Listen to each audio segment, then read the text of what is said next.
أن أتوجه إليكم جميعا بالتهنئة الصادقة بصيام رمضان الكريم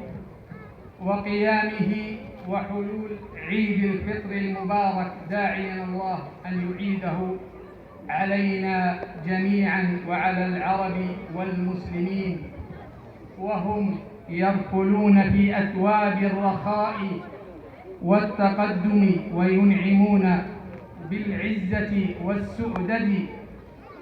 والمنعة والتمكين.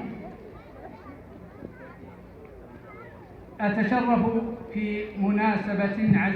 عزيزة على قلب كل مسلم أن أرفع باسمكم جميعا صادق مشاعر الولاء وأسمى آيات التهاني والتبريكات إلى مقام